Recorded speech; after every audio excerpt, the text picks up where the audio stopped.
శిరస్సు వంచి నమస్కరిస్తూ నా జీవితం నీకే అంకితం. ఏ ఒక్కరికి కష్టం వచ్చినా, ఏ ఒక్క కార్యకర్తకి ఇబ్బంది వచ్చినా తల తీసుకుంటాను గాని వెనకడుగు వెయ్యనని చెప్పి మీ అందరికీ తెలియజేస్తున్నా.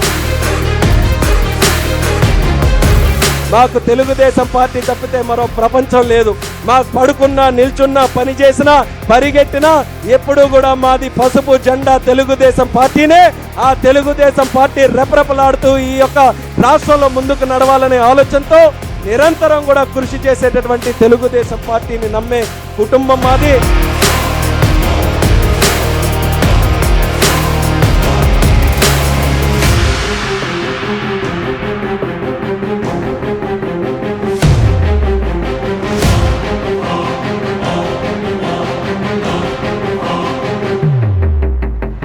ఉత్తరాంధ్రకు సెజ్ ఏర్పాటు చేస్తాం, పెద్ద ఎత్తున పరిశ్రమలు తీసుకొస్తాం.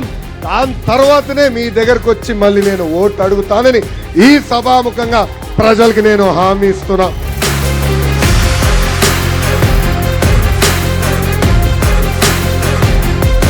బాబు గారికి ఇప్పటికీ చాలా స్పష్టంగా చెప్పా, రేపు అధికారులకు వచ్చిన తర్వాత నాకు పదవులు అవసరం లేదు, కానీ నేను ఈ పుస్తకంలో రాసిన పేర్లు మటుకు సెటిల్ చేసుకోవాల్సిన బాధ్యత ఉందని ఆయనకి నేను చెప్తాను జరిగింది.